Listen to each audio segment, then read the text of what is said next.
Bueno, estoy de regreso. Empecemos. Bienvenidos a todos. Mi nombre es Felipe Baise, trabajo para Copperleaf y es un placer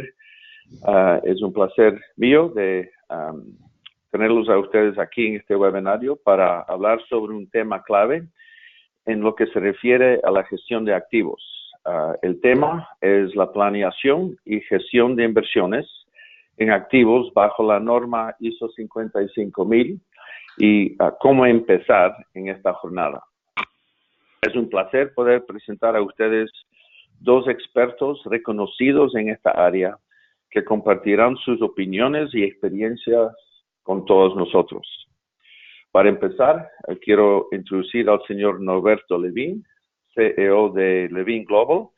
Y además de liderar Levin Global, Norberto es miembro del American Society of Appraisers, miembro del Instituto Argentino de Normalización y Certificación y un miembro y coordinador del ISO TC 251, el Working Group 5, trabajando en el desarrollo continuo de la norma ISO 55000. Después de escuchar a Norberto, vamos a tener a Balduino Nayens. Balduino es un poco más fácil de decir en español que Baldwin.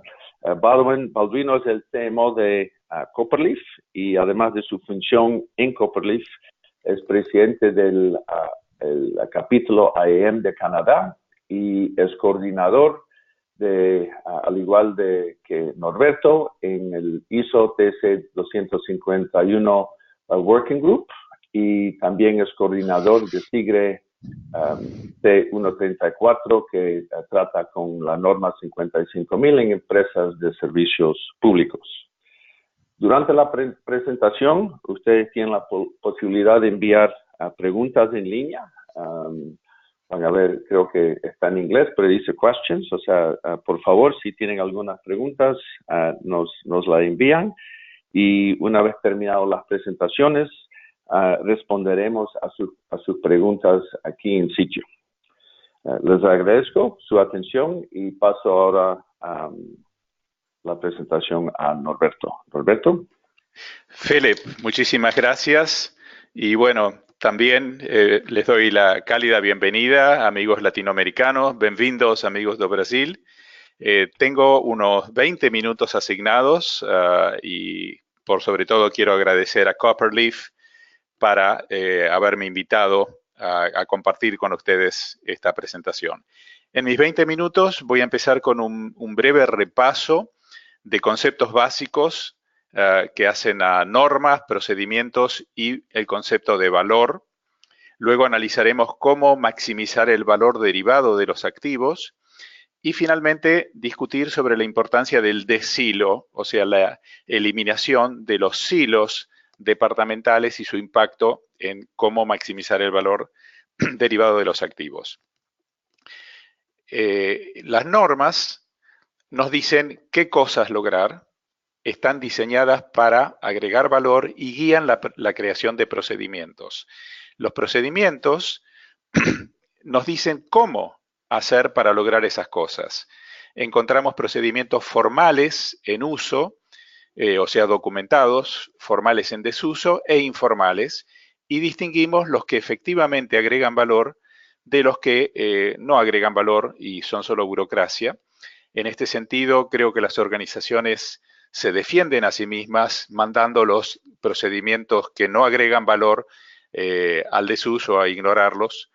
Pero cuidado que entre los informales también hay procedimientos que o no agregan o agregan poco valor, son quizás procedimientos departamentales y que una norma bien implementada puede ayudar.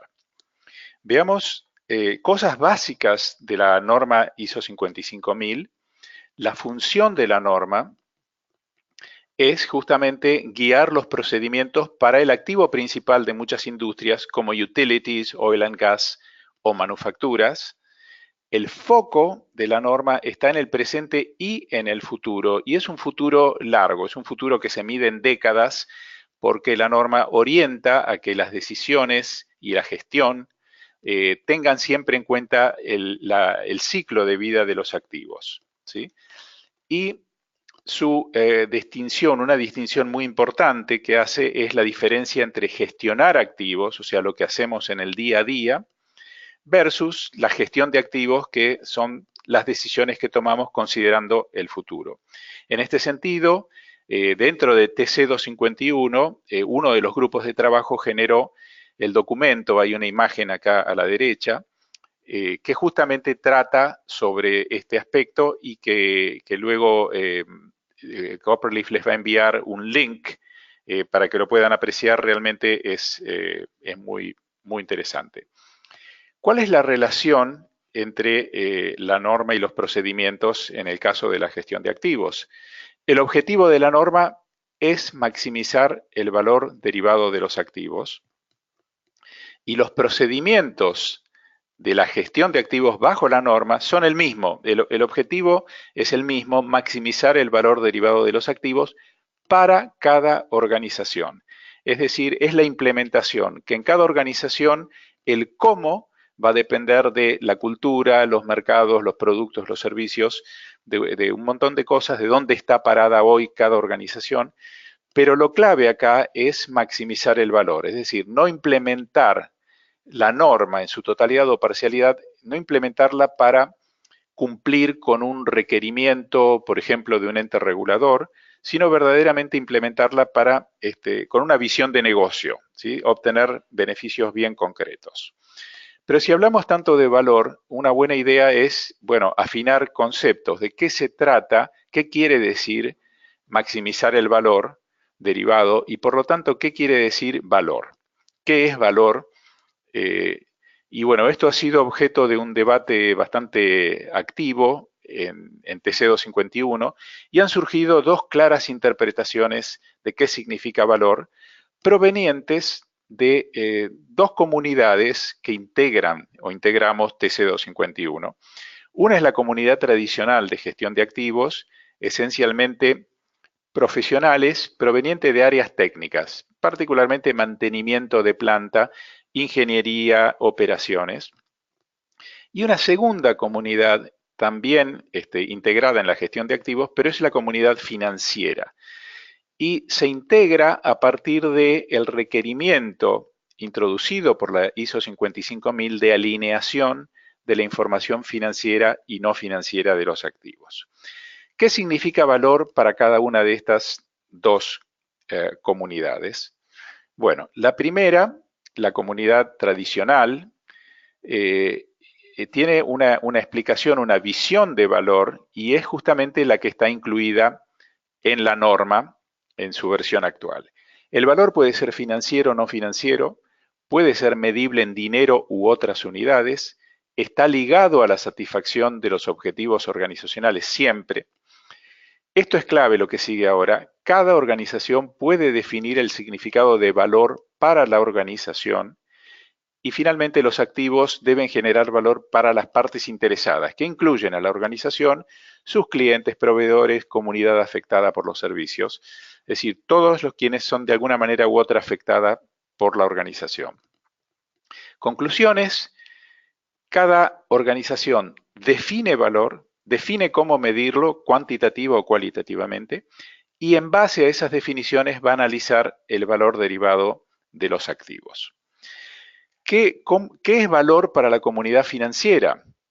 Bueno, se basa en una definición milenaria desde hace más de 2000 años, de la época de los romanos, que dice: el valor de cualquier cosa es lo que el comprador está dispuesto a pagar. Y hay una definición profesional actual vigente en las dos entidades de normas contables mundiales, que son IFRS y US GAAP, y que dicen esencialmente lo mismo. O sea, el valor es un precio de salida y está definido por un mercado en condiciones de transparencia y demás, pero básicamente es lo que el comprador está dispuesto a pagar. Se lo identifica como valor razonable o fair value, se mide únicamente en dinero y los activos deben generar valor para la organización, la cual a su vez genera valor para las partes interesadas. Conclusiones: En primer lugar, valor significa lo mismo para todas las organizaciones. El valor se mide siempre cuantitativamente y en dinero, y cada organización medirá el valor derivado de sus activos según el impacto en el valor de la organización. O sea, es muy difícil medir el valor de cada decisión, pero sí cómo impacta en la organización. ¿Cuál es la relación entre estas dos visiones de valor? Bueno, la interpretación de la comunidad tradicional incluye como caso particular a la interpretación financiera, ¿sí? O sea, no se contradicen, sino que la financiera es como un poquito más restrictiva. Conclusiones, cada organización puede atenerse a cualquiera de las dos interpretaciones, ¿sí? Ya que en la definición incluida en la norma, una organización va a definir lo que es valor para ella y puede en particular asumir la interpretación financiera. Y además esta interpretación exige un trabajo adicional que es evaluar las decisiones o el impacto de las decisiones de gestión de activo en términos financieros, ¿sí? Bueno, terminada esta primer repaso de los conceptos básicos, entremos ahora en el punto central, si se quiere, de cómo maximizar el valor derivado de los activos, ¿sí? El punto de partida acá en esta segunda parte de mi conversación es que los activos están generando valor constantemente. Todas las organizaciones tienen activos que generan valor, tienen pasivos que pierden valor y tienen un patrimonio neto que en definitiva es la resultante entre ambas componentes, ¿sí? O sea, una organización que vive y funciona está generando, los activos están generando valor. Ahora, la pregunta es cómo maximizarlo, y la respuesta es la clave acá, es tomando las decisiones correctas. O sea, los activos permanentemente se están tomando decisiones sobre los activos y el punto es si esas decisiones están impactando a favor o en contra del valor derivado de los activos. Acá esta presentación distingue 7 tipos de decisiones. Seguramente hay más, pero bueno, personalmente creo que son las más relevantes. Y los tipos son las decisiones que están en línea o no en línea con los objetivos de la organización, decisiones al determinar ciclos de vida, en las compras, en producir in-house o tercerizar, estrategias de mantenimiento, mantener o reemplazar activos y decisiones en reducción de riesgos. Y por supuesto, luego ejecutándolas en forma eficaz, ¿sí? Veamos cada una de ellas, algunos comentarios sobre cómo maximizar el valor derivado de ellas. En particular, la primera, las decisiones en línea con los objetivos de la organización y afecta a activos físicos e intangibles, activos de todos los tipos de activos. En estas decisiones son típicamente decisiones sobre cuáles activos comprar, cuáles mantener y cuáles disponer. Entonces, por ejemplo, todas las organizaciones tienen una estrategia, tienen una estrategia corporativa, tienen objetivos, ¿sí? Y la primera pregunta a hacer es, ok, una compra, por ejemplo, ¿a qué objetivo organizacional responde o qué riesgo reduce? Si la respuesta fuera ninguna a estas dos preguntas, la recomendación de la norma va a ser no avanzar con esa decisión. Y lo mismo se puede decir para cuáles mantener y cuáles disponer, ¿sí? Es decir, una vez tomadas las decisiones o no tomadas, la idea es medir el valor agregado para cada decisión, como sea que se mida. Veamos decisiones en ciclo de vida. Son importantes por los siguientes motivos. Primero, hacer un análisis en cada caso de consideraciones. Si son activos físicos, obviamente la primera es la vida útil, ¿sí? ¿Cuál es el desgaste a que está sometido este activo en las condiciones de operación? Tecnológicas, cómo impacta los cambios de tecnología en los ciclos de vida. Funcionales, el clásico ejemplo de la fábrica de tocadiscos, que por eficiente que fuera, si los discos de pasta se dejan de vender, las fábricas quedan automáticamente sin vida útil. Económicas, nuevamente predecir o intentar predecir los ciclos de vida de los negocios en que están incluidos estos bienes. Y finalmente regulatorias y contractuales. O sea, si todo lo anterior puede estar muy bien, pero si hay un contrato de concesión, un contrato que limite la actividad, eso tiene que primar quizás sobre todas las anteriores, ¿sí? Los impactos de estas decisiones van a estar en las amortizaciones, cómo se va a amortizar cada inversión, precio de los productos y servicios, léase también tarifas para los utilities, y decisiones de mantener o reemplazar activos. Veamos también consideraciones de la norma en decisiones de compra, particularmente de activos físicos. Importante, según la norma, considerar el CAPEX más el OPEX previsto durante el ciclo de vida. ¿Cuántas decisiones están mirando solo el CAPEX para luego encontrarnos con que el costo total de tenencia de un bien ha sido muy superior? ¿Por qué? Porque el OPEX de un bien más barato terminó significando un costo mayor a lo largo de un ciclo de vida. ¿Qué pasa con las decisiones de tercerizar o seguir fabricando in-house? Bueno, muchísimas veces se mira mucho un indicador llamado ROA, Return on Assets, o retorno sobre los activos. Obvio, si no tenemos activos y tercerizamos la producción, a mismo retorno vamos a tener un ROA mucho mayor. Pero la pregunta es si tercerizar agregó valor a la organización. Es posible que sí, pero hay que considerar los riesgos, qué pasa con la confiabilidad de los productos tercerizados, con la imagen de la empresa ante posibles fallas, con los costos, obviamente. O sea, la norma nos orienta a pensar en otros aspectos que van mucho más allá de la primera pregunta, que en este caso puede ser el ROA. Mantenimiento.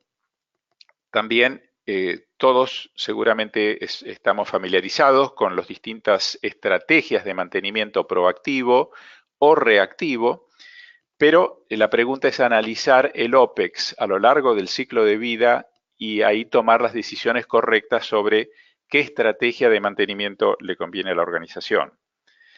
Estrategias de mantener o reemplazar activos físicos también se hacen o vamos a fomentar el análisis de un análisis económico de activos existentes, cuál es el OPEX futuro en la vida útil remanente, versus, para los reemplazos, el CAPEX más el OPEX futuro sobre la misma vida útil remanente de los bienes existentes, el tributario, cómo impactan los impuestos, y riesgos. Los riesgos asociados a los bienes existentes versus riesgos asociados a bienes de reemplazo. Y finalmente, reducción de riesgos. Partamos de una base, ¿no es cierto?, que la reducción de riesgos es siempre positiva o imprescindible, ¿no es cierto?, por seguridad para el personal y la comunidad, por confiabilidad de los productos. Pero, ¿cuáles son los impactos en el valor de la organización? Bien, cuanto menor riesgo tiene una organización, mayor es su valor, no cabe duda, pero cuanto más gasta, menor es su valor. Es decir, hay que tener visibilidad de ambos aspectos, considerar el riesgo, el apetito de riesgo de cada organización y tomar las decisiones correctas para este tema. Bueno, con esto termino la segunda parte de mi presentación, ¿no es cierto? Y como ustedes habrán visto, fueron comentarios de tipo conceptual. Luego Balduino va a complementar y seguramente va a ampliar sobre cómo ponerle números y procesos a estas decisiones, ¿sí? Entremos entonces en la última parte de mi discusión, que es la importancia del decilo, ¿sí? En este sentido, ¿qué suele ocurrir entre departamentos, particularmente entre operativos y finanzas? Bueno, veamos en las organizaciones con silos. Nosotros solemos escuchar algunas voces, cómo es vista la administración por la planta, y escuchamos voces de este tipo, ¿no? Son agarrados, son tacaños, empuja lápices, etcétera. ¿Y qué ocurre del otro lado? ¿Cómo son vistos muchas veces la planta por la administración? Bueno, básicamente son vistos como derrochones, ¿no es cierto? O sea, quieren mantener la planta, la producción, los bienes andando, pero les preocupa muy poco el costo, ¿no? Entonces la pregunta siguiente es, ¿qué pasa si pueden colaborar, si pueden verdaderamente trabajar en equipo la administración y la planta? No sé, voces que hayan, si verdaderamente pueden o no pueden colaborar. Bueno, nosotros encontramos, y la norma especialmente encuentra que sí pueden colaborar, requiere un cierto cambio de cultura, y ese cambio de cultura lo primero que va a pedir es la sincronización de los registros. O sea, no tiene ningún sentido que finanzas esté registrando vouchers mientras que planta está registrando los bienes que está recibiendo. Lo importante es que exista un consenso a través de la empresa de que un activo es un activo es un activo. O sea, todo el mundo, todos los departamentos deberían registrar de la misma manera qué es un activo y a partir de ahí componentizarlo como cada uno lo requiere. Por ejemplo, mantenimiento va a tener partes mantenibles, finanzas va a manejar componentes con vidas útiles iguales. ¿Y cuáles serían los beneficios de este trabajo en equipo? Primero, planta va a recibir fondos para mantenimiento y reemplazos con mucha mayor facilidad. Al tener finanzas, visibilidad de cómo gasta el dinero la planta. Esto simplificaría mucho el proceso de obtención de fondos. La organización, evidentemente, mejores decisiones, o sea, mayor valor derivado de los activos, y para el personal siempre es más lindo el trabajo en equipo, ¿sí? ¿Cómo ayuda cómo se origina esta situación? En primer lugar, veamos un organigrama típico.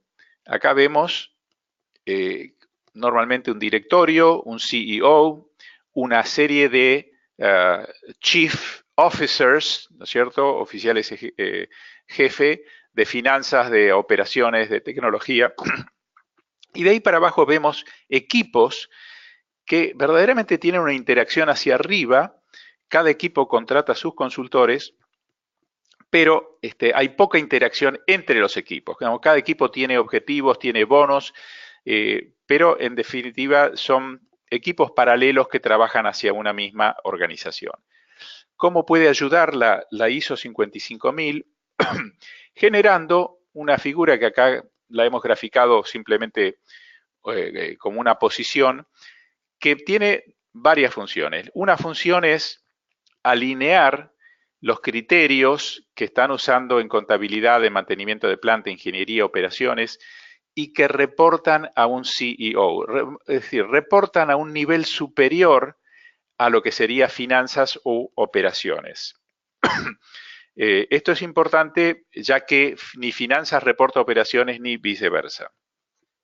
Y es importante porque los activos no pertenecen a ningún departamento, sino que pertenecen a la organización, ¿sí? Veamos ahora cómo el deshilo impacta en maximizar el valor de los activos. Para 4 de estos 7 tipos de decisiones que mencionamos antes, va a ser esencial la visión integrada de ingeniería y finanzas para considerar cuestiones tecnológicas y presupuestarias. Comprar, mantener, disponer, ciclos de vida, producir y reducir riesgos. Para las 3 decisiones restantes, va a ser muy importante la alineación de los registros contable, mantenimiento, GIS, IT, para conocer CAPEX y OPEX de cada activo, ¿sí? Y por fin una linda imagen en esta presentación que hace a un beneficio muy importante del deshilo y es el teamwork. Es llevarse mejor, es compartir la visión, armonizar pertenencia y compartir objetivos. Es decir, finalmente un mensaje reforzando, implementar procedimientos para maximizar valor y donde la certificación en sí es algo secundario. Bueno, muchas gracias, muito obrigado, y con esto le paso, por favor, a Balduino. Muchas gracias. Muchas gracias, Norberto. Vamos a ver si puedo avanzar los slides. Aquí estamos. Muy buenas tardes, muy buenos días a todos. Rápidamente, una pequeña introducción a Copperleaf. ¿Quiénes somos? Somos una empresa de desarrollo de software en el entorno de gestión de activos, claro, y específicamente de toma de decisiones. O sea que trabajamos muchísimo en desarrollo de metodologías de toma de decisiones, lo que llamamos planificación y gestión de inversiones de activos. Estamos ubicados en Vancouver, en Canadá, o sea, norte, y presentes un poco de todas partes en el mundo. Y aquí ven uno de nuestros clientes, especialmente en el sector de empresas públicas. Es el sector que ya utiliza la norma 55 de manera más exitosa.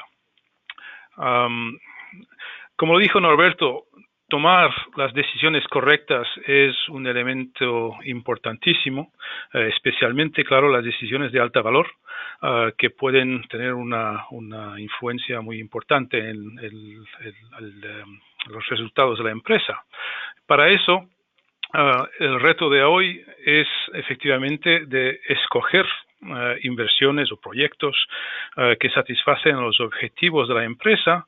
Por ejemplo, en este caso, muy simple, si decimos que los dos grandes objetivos de la empresa son alta confiabilidad al más bajo costo, entonces tenemos que escoger dentro de todas las propuestas de inversiones o de proyectos que tenemos los que satisfacen a estos criterios.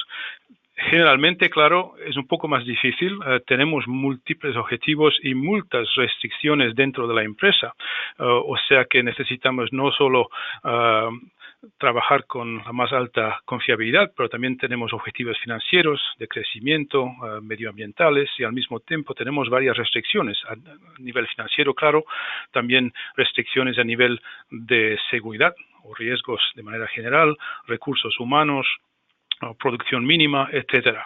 O sea que el desafío es de tener una metodología que nos permite de valorar todos los diferentes proyectos, y pueden ser proyectos de inversiones muy diferentes. Puede ser, claro, todo lo que está conectado con los activos existentes, o sea, la sostenibilidad de los activos existentes, pero de la misma manera, como lo decía Norberto, tenemos proyectos conectados con cambios operacionales, cambios funcionales, con expansión de la empresa.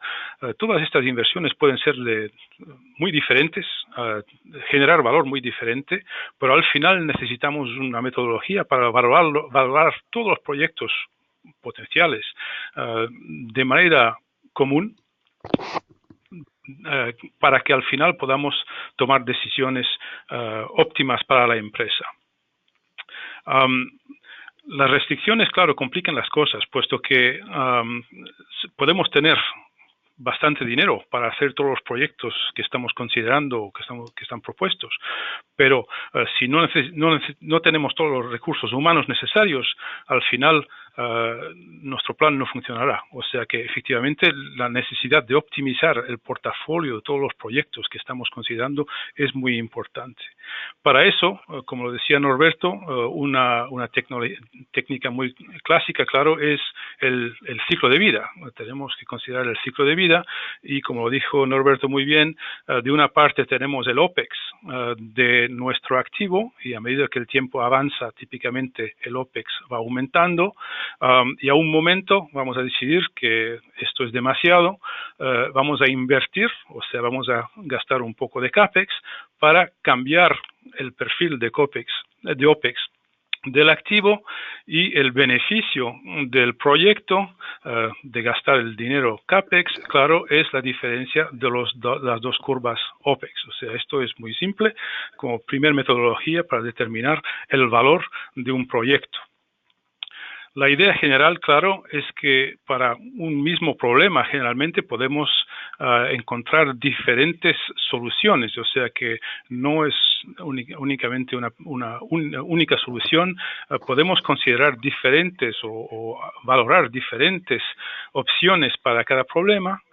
Cada una de estas opciones tiene su propio valor y, claro, también su propio costo, necesita tiempo y también recursos. O sea que, idealmente, lo que vamos a hacer es para cada problema, o al menos para los problemas mayores, hacer un estudio un poco más avanzado, comprobar diferentes alternativas y ver cuál de estas alternativas, al final, si comprobamos los diferentes costos de vida, va a darme la solución óptima. O sea que si tenía mi primera opción aquí, para un CAPEX A, recibo un beneficio con la opción A. De misma manera, podemos tener una opción B con un CAPEX más bajo, pero con una ventaja o un beneficio en OPEX menor, y de misma manera una opción C que me cuesta más, pero al final me da un beneficio a nivel de OPEX más grande. O sea que aquí podemos escoger al final cuál de las 3 o de las 5 opciones me da el resultado óptimo. La misma idea la podemos utilizar para comparar diferentes proyectos. O sea, si yo tengo dentro de un proyecto o dentro de un portafolio diferentes proyectos, cada uno de estos proyectos me da diferentes elementos de valor. Por ejemplo, tengo un primer proyecto que aumenta la confiabilidad de un activo de manera importante, me da menos interrupciones al cliente y tiene un costo X. Puedo calcular el valor actual neto y de misma manera puedo hacerlo para otros proyectos dentro del portafolio, y lo que veo es que al final, si tengo bastante dinero y bastantes recursos, el proyecto número 2 es el que me da el valor total mayor, o sea que sería el primero que escogería para ejecutar, siguiendo el proyecto 2, el proyecto 1 y después el proyecto 3. El reto, claro, o el desafío en este caso es cómo asegurarse que estamos efectivamente valorando la inversión de manera total. O sea, si tengo los diferentes elementos de valor que tengo aquí en el slide, son los elementos correctos y si son viables para todos los proyectos que tengo que considerar. Como lo había dicho Norberto, el gran problema que tenemos son los silos dentro de la empresa. Si yo veo los diferentes departamentos dentro de una empresa, típicamente cada parte interesada tiene un enfoque diferente y cada departamento va a valorar sus proyectos de manera diferente.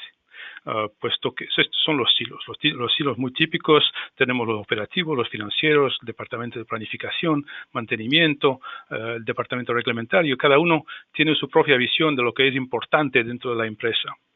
Para eso necesitamos una solución práctica para normalizar la visión de cada uno de estos departamentos, y eso es lo que nosotros llamamos el marco de valor. Y con el marco de valor lo que queremos hacer es combinar todas las medidas necesarias para evaluar y calcular el valor total de una inversión, cualquier inversión dentro de la empresa, considerando los diferentes beneficios de todos tipos. O sea que la primera cosa que tenemos que hacer es identificar todos los criterios o las medidas que ofrecen el mejor valor a la organización y que están alineados con los objetivos generales de la organización, claro. Después, la segunda cosa es tenemos que alinearlos, o sea, normalizar los diferentes criterios en una escala común, para que podamos al final calcular un valor total para cada proyecto. Tercer elemento, claro, es para un portafolio de proyectos, entonces tomar todas las inversiones y valorarlas con este marco, y cuando tenemos eso ya hecho podemos optimizar el portafolio para escoger cuáles proyectos hacer en qué momento para al final salir el valor máximo para la empresa. La idea de alinear las diferentes medidas es algo de bastante común en riesgo. Si ven cuando desarrollan ustedes una matriz de riesgo dentro de la empresa, típicamente lo que hacemos es algo como esto que vemos aquí en la pantalla.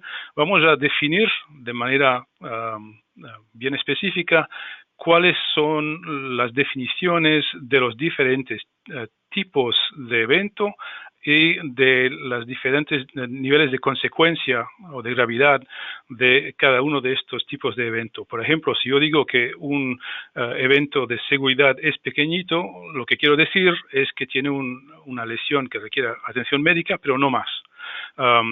si comparo esto con un tipo de evento financiero, lo que digo es que si es un evento riesgo financiero pequeñito, es de 100 a $500,000. O sea que lo que estoy haciendo aquí es normalizar los diferentes elementos, o alinear los diferentes elementos, los diferentes tipos de eventos en definiciones comunes. Podemos hacer la misma cosa con todos los beneficios dentro de la empresa, y idealmente lo que vamos a hacer es, ya no avanza el slide, perdone, aquí estamos, meter todo en una escala común. O sea que lo que vamos a hacer es utilizar idealmente dinero, o sea, el valor total de una inversión o de un proyecto sería definida en dinero, o si no, en una escala interna, unidades internas a la empresa. En el caso de Copperleaf lo llamamos el FINO. Y un caso muy específico al nivel del cálculo de valor es, claro, la mitigación de riesgo, puesto que en muchos casos inversiones están conectadas con mitigación de riesgo de falla de activos ya existentes. En ese caso, el beneficio de la inversión, generalmente, en gran parte del beneficio, es el riesgo mitigado cuando hemos hecho la inversión. O sea, son las tres columnas grises aquí, en la derecha del diagrama. Esos son, el total de esto es el beneficio que salimos de la inversión. O sea que con esto ya definido, lo que tenemos ahora es una metodología para optimizar un portafolio. Podemos recibir diferentes propuestas de inversión o de proyectos de cualquier tipo. Podemos valorarlas con una metodología común. Con eso podemos comparar el valor de cada proyecto. Podemos, claro, conectar esto con los objetivos de la empresa y utilizar las diferentes restricciones o honorar las diferentes restricciones que tenemos dentro de la empresa para al final optimizar el portafolio utilizando técnicas que pueden ser muy avanzadas de tipo de programación lineal para tomar las decisiones optimales para la empresa. Podemos hacer dos cosas más. Primera cosa es definir o predecir el tsunami de inversiones futuras o de proyectos futuros que necesitamos ejecutar. Generalmente dentro de estas empresas el problema siempre es el mismo, es que estamos todos muy ocupados con el día al día y no tenemos tiempo para predecir el futuro lejano. Pero el futuro lejano es muy importante, puesto que lo que vemos es que la mayoría de nuestros activos se van degradando con el tiempo y con eso, si no tenemos proyectos para sostener los activos existentes, el perfil de riesgo que vemos aquí en la parte baja del diagrama va aumentando con los años. O sea que lo que podemos hacer es utilizar modelización de la degradación de los futuros y con eso modelización del riesgo futuro de los activos para calcular cuál es el nivel de inversión que vemos aquí en el diagrama arriba en la derecha necesario para que el riesgo total de falla de los activos existentes de la empresa quede más o menos continuo o más o menos igual. O sea que esto es muy importante, es lo que llamamos el análisis predictivo, en el cual lo que vamos a hacer es tomar todos los activos existentes dentro de la empresa, utilizar modelos para determinar a qué momento, idealmente, económicamente, tenemos que reinvertir en los activos y de esto salir una estrategia de activos, de inversión en activos, que es muy importante para el departamento financiero, para que ellos comprendan a qué momento vamos a necesitar más dinero para reinvertir los activos existentes. De misma manera, los mismos modelos me permiten también de actualizar el riesgo de cada activo. O sea que cuando yo estoy evaluando diferentes proyectos, no tengo los recursos necesarios para hacer todos los proyectos, voy a retrasar o cancelar algunos de estos proyectos. La idea es que necesito comprender rápidamente cuál es el riesgo suplementario que que va a resultar de esta decisión. O sea, si yo digo que no voy a hacer un proyecto, hay una consecuencia. La consecuencia es que el riesgo va a estar aumentando. O sea que si tengo aquí modelos que me permiten de predecir cuál es el riesgo futuro de los activos, también puedo calcular en la optimización las consecuencias de mis decisiones a nivel de retrasar o de no hacer un proyecto específico. Eso es el análisis predictivo. La otra parte que es importante es la gestión del desempeño. Como le decía Norberto antes, es muy importante, claro, también de ejecutar efectivamente o eficazmente las decisiones que hemos tomado. Para eso, lo que necesitamos es un sistema de gestión de desempeño en el cual, a medida que estamos ejecutando los proyectos, puedo medir el avanzamiento en el tiempo, también en el gasto de dinero, en el gasto de recursos, para hacer un seguimiento continuo de todos los proyectos y, si necesario, o sea, si hay cambios importantes, hacer una actualización de mi portafolio y de mis decisiones, corregir las decisiones que había tomado antes, dependiente de la situación actual. O sea que esto es un poco la visión general que tenemos nosotros de cómo tomar decisiones a nivel de gestión de activos y específicamente a nivel de las grandes decisiones, o sea, decisiones de CAPEX, claro, pero también las grandes decisiones de OPEX a nivel de grandes cambios o de estratégicos dentro de la empresa. Los beneficios que vemos en todo esto es, de una parte, claro, evitación de costos, puesto que, como lo decía Norberto, en muchos casos tomamos decisiones que son malas. O sea que mejorar la calidad de las decisiones generalmente me da una evitación de costos directamente, también a nivel de costos externos potencialmente. La eficacia del proceso es mejor. Vamos a reducir el tiempo y el esfuerzo necesario para tomar decisiones dentro de la empresa. Parte muy importante, claro, es la gestión de riesgos, puesto que al final estamos haciendo gestión de activos y gestión de activos está muy conectado con gestión de riesgos, especialmente la gestión de fallas potenciales de los activos. O sea que si tengo una mejor visibilidad y si me permite con eso de gestionar mis inversiones para guardar un perfil de riesgo acordado, eso es algo muy útil y muy importante. De otra parte, podemos reducir los gastos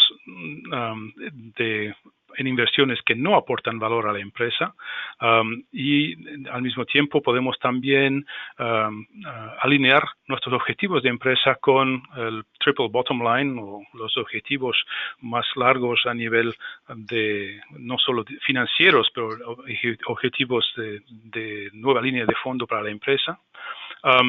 Podemos optimizar los portafolios utilizando algoritmos más avanzados para tomar decisiones. Eso me da generalmente un mayor valor al final para un mismo nivel de recursos y que sean financieros o humanos. Y finalmente una mejor entrega del portafolio, o sea, un mejor seguido de los proyectos ejecutando. Beneficios totales son mejor perfil de riesgo, mejor custodia de los activos existentes, mejores resultados reglamentarios, desempeño financiero mejor y niveles de servicios mejorados, muy importante para muchos de nuestros clientes, claro. Las conclusiones son, al final, que la valoración de inversiones tiene que estar completamente alineada con los objetivos estratégicos. Esto está claro. Idealmente, utilizar un método cuantitativo y coherente para valorar los diferentes proyectos. En un mundo constreñido, creo que todos tenemos restricciones, necesitan métricas y técnicas específicas para tomar decisiones óptimas. Lo que nosotros vemos es que el análisis de decisión de criterios múltiples, o sea, Multi-Criteria Decision Analysis, es lo que funciona a lo mejor. Y en nuestro caso lo que hacemos es traducir esto con sus sistemas de optimización utilizando programación lineal. El tiempo es fundamental, puesto que todo cambia con el tiempo. O sea, claro, los costos cambian, pero también el perfil de riesgo, los beneficios, los recursos disponibles. O sea, que todo cambia con el tiempo. Es muy importante tener un sistema dinámico que comprende la importancia del tiempo y la utiliza para todos los cálculos. Y claro, la toma de decisiones es algo en el cual mejoramos a medida que el tiempo avanza, o sea que es un viaje de madurez, no es algo que se hace en un día, es un viaje. Generalmente con lo que vemos con nuestros clientes es que necesitan generalmente unos años para avanzar en este viaje de madurez y tomar decisiones óptimas en final. Para terminar, unos links. Norberto ya había dicho que hay un documento clave, el documento que habla de gestionar activos y gestión de activos, la diferencia de los dos. Este documento viene del ISO 55000, es el punto número 3 aquí, committeeiso.org. En este sitio web va a encontrar ese documento y muchos otros, bastante también ya traducidos en español. De misma manera, mucha información útil está en el sitio web del Institute of Asset Management. Y si el tema de gestión de activos comparado con gestionar activos le interesa, en 45 minutos, o sea, a las 10 en mi hora aquí en Vancouver, un poco más tarde en su hora a ustedes, el Institute of Asset Management tiene un webinar en inglés que trata específicamente de este tema. O sea, si se le interesa, puede encontrar en el sitio del IAM toda la información para el webinar que va a arrancar en 45 minutos. Y con eso voy a preguntar a Felipe de ya arrancar la sesión de preguntas. Okay. Bueno, muchísimas gracias Balduino y Norberto por compartir sus experiencias y conocimientos sobre este tema. Quiero acordar a todos que pueden todavía entrar ahí en el sitio del webinar, el sitio web. Algunas preguntas que quieren que tanto Norberto o Balduino contesten, así que por favor eso sigue abierto. Una de las preguntas que tenemos es para Norberto. Norberto, usted habló de el proceso, la importancia del proceso de silo, que creo que tiene mucho sentido. Pero ¿nos puede dar un ejemplo de cómo empezar en una organización este proceso de silo, por favor? Con todo gusto, Philip. En primer lugar, es importante obtener el compromiso de top management. Como dijimos antes, el de silo, para que exista, tiene que haber un commitment, tiene que haber un mensaje muy claro de top management, que normalmente es el CEO, en no delegar la implementación, no delegar la gestión de activos en ningún departamento, ni en operaciones, ni en finanzas. Lo primero entonces es lograr el compromiso de top management. El segundo tema es generar un task force, o sea, un grupo de trabajo que pueda integrar las realidades, las necesidades de las áreas operativas, de mantenimiento, de ingeniería y de finanzas. Luego, obtener un consenso a través de este task force, de estos departamentos, de qué es un activo. O sea, cuál va a ser la definición, estandarizarla de qué es un activo para toda la organización. Y esto, bueno, requiere armar un pequeño, si se quiere, un diccionario, muy pequeño diccionario de las clases de bienes a donde la empresa declara esto es un activo.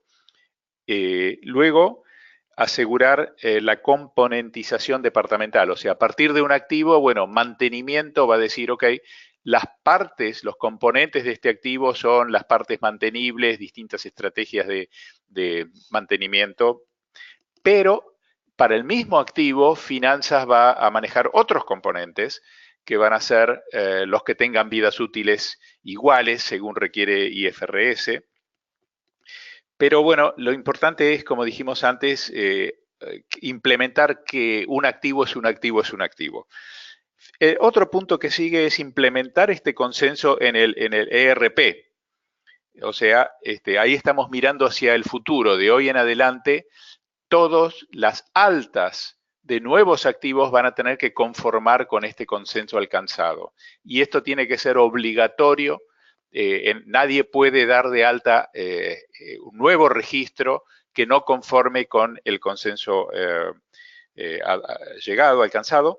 Y finalmente, alinear o reconciliar o depurar los registros, los distintos registros de activos que conviven normalmente en las organizaciones, particularmente el registro contable, el registro de mantenimiento, si hay un GIS, IT suele tener su propio registro, o sea, esto es arreglar el pasado, ¿no es cierto? Pero estos serían quizás los puntos básicos a considerar, Philip, para lograr o para iniciar el proceso de silo. Philip, si puedo añadir algo. Sí, cómo no. De misma manera, como lo decía yo, a un momento tenemos que decidir dentro de la empresa cuál es el marco de valor que vamos a utilizar para tomar decisiones. Y este marco de valor, claro, es algo que tenemos que definir con el input de todos los diferentes departamentos de la empresa. O sea que no es únicamente el departamento operativo que va a decidir cuál es el marco de valor y cuáles son los elementos de valor que vamos a utilizar para tomar decisiones. Esto es un ejercicio de consensus que tenemos que tener dentro de la empresa, en el cual finanza, operaciones, mantenimiento, departamento legal, todos juntos van a definir cuál es el marco de valor y cuáles son los elementos que vamos a utilizar para medir el valor que cada proyecto va a contribuir a la empresa y cuál es el peso relativo de cada elemento de valor. O sea, seguridad es más importante o menos importante que medioambiental, por ejemplo. O sea que tenemos que definir cuál es efectivamente, no solo cuáles son los elementos que vamos a medir, pero también cuál es su peso relativo para que al final podamos calcular el valor total de un proyecto para la empresa y de tal manera que todos dentro de la empresa estén de acuerdo con este valor que vamos a calcular. Ok, bueno, gracias. Interesante. Había una pregunta sobre eso exactamente, ya contestó parte de eso, pero parte de la pregunta era, ¿qué tal envuelto, qué tan fácil o difícil es, como un ejemplo, es construir un marco de valor basado en su experiencia, Balduino? Ajá. Bueno, es un poco dependiente del nivel de madurez de la empresa. O sea, lo que vemos es en algunas empresas, por ejemplo, ya tenemos un marco de riesgo bien definido. Si tienes un marco de riesgo ya bien definido dentro de la empresa, generalmente no es muy difícil de aumentar este marco con otros elementos de valor. Que sean fuera de lo que es riesgo. En ese caso puede ser un ejercicio de unas semanas. Si la empresa aún no tiene ningún marco común, digamos, o ningún elemento de normalización a nivel del cálculo de riesgo o de valor, en ese caso puede necesitar más tiempo, puesto que es una cuestión de silos.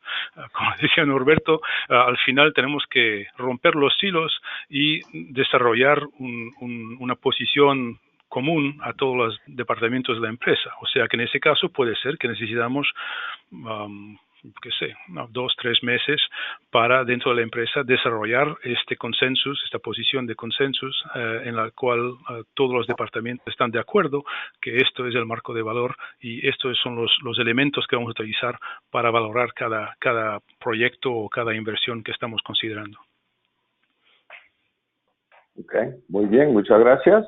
La pregunta que tengo es, tiene que ver con muchas compañías están mirando a la norma ISO 55000 para mejorar su gestión de activos y esto es lo que estamos hablando aquí. Y la pregunta tiene que ver con la importancia o la necesidad de obtener certificación en la ISO 55000 para poder avanzar en este tema. O sea, es algo clave. ¿Qué sugieren ustedes dos y qué opiniones tienen sobre la certificación de la ISO 55000? Bueno, sí, puedo aportar unos pensamientos, Balduino. Desde mi punto de vista, como dije antes, lo importante es que cada organización vea cómo mejorar, cómo maximizar el valor de lo que está generando. Yo creo que si bien la certificación en la norma ciertamente no es imprescindible, yo creo que agrega mucho valor, especialmente por la continuidad. A medida que van cambiando top management, o sea, los CEOs, los directorios, cuando una norma fue certificada, es una decisión natural recertificar, es decir, mantener los procedimientos vigentes y en permanente mejora. Cuando no está certificada, un nuevo management puede decir, bueno, esto ya no es prioritario y dejarlo en el desuso, ¿no? Desde mi punto de vista, yo voto por la certificación. Sí. Lo que hemos visto hasta ahora, bueno, la norma únicamente tiene 4 años, o sea, es bastante nueva. En este momento mismo lo que vemos es que los países en los cuales hay la mayoría de empresas ya certificadas son Holanda, Australia, Japón e Inglaterra. Son países en los cuales la normalización o la certificación es más o menos obligatoria en sectores económicos específicos, por ejemplo, en el agua en Japón, en electricidad y gas en Holanda. Pero al mismo tiempo lo que estamos viendo ahora es en Norteamérica un interés creciendo para todo lo que es la certificación, específicamente por lo que has dicho tú, Norberto, o sea, la continuidad dentro de la empresa de mejora que viene con la certificación y con digamos, la presión que mete en la empresa para continuar a mejorarse al nivel de gestión de activos. Ok, muy bien, muchas gracias. Y bueno, con el tiempo hay una pregunta más que nos ha llegado, dice, y es para ambos también, de la experiencia, cómo consideran que se puede hacer sostenible en el tiempo que no se vuelva a caer en el error de trabajar en silos. O sea, tiene que ver con la pregunta de silos. Una vez que se ha obtenido poder avanzar y trabajar ya no en silos, ¿qué se puede hacer para sostener eso? Es necesario, la pregunta es, ¿no sería necesario contar con una área que garantizará eso? Personalmente, yo creo que si una organización avanza en el desilo, los beneficios, tanto para la organización como para cada departamento, se van haciendo evidentes y sería muy raro, lo natural sería que se continúe en eso, los equipos se van integrando, van desapareciendo estas visiones que yo mencioné antes, que suelen ocurrir. O sea, yo creo que no sería necesario que hubiera un gerente de silo, digamos, me parece que realmente esto sería un proceso natural y sin marcha atrás. Esta es mi impresión, pero francamente no puedo dar una respuesta más científica que eso. Creo que hay 2 o 3 elementos. De una parte, efectivamente, en muchas empresas lo que vemos ahora es un nuevo departamento, el departamento de gestión de activos, que puede ser como un facilitator, no sé cómo se dice en español, para asegurarse que todos los diferentes departamentos, los diferentes silos funcionen bien en un conjunto para lo que es todas las decisiones a nivel de gestión de activos. Es un punto número 1. El número 2 es lo que en inglés dice, action goes where money flows, o sea que sí efectivamente tenemos éxito con un desilo, éxito a nivel económico. Si la empresa es mejor y los resultados o los beneficios están ahí, automáticamente la empresa va a continuar con el desilo, y eso es lo que vemos. Y el tercer punto, claro, es que al final si tienes que certificar a nivel de ISO 55000, casi es necesario de hacer un desilo, puesto que si no va a ser muy difícil de ser conforme con la filosofía de la norma. Ok, muy bien. Bueno, muchas gracias por eso. Hay algunas otras preguntas que, como ya se nos está acabando el tiempo, vamos a contestar estas preguntas por medio de correo. Vamos a responder por correo electrónico a las personas que nos han preguntado. Quiero agradecer a todos, agradecer a Norberto y Balduino por participar y compartir sus experiencias, y agradecerles a todos ustedes por participar en este seminario web, y espero que tengan un buen día. Y con eso nos despedimos. Muchas gracias. Muchas gracias. Gracias. Muito obrigado.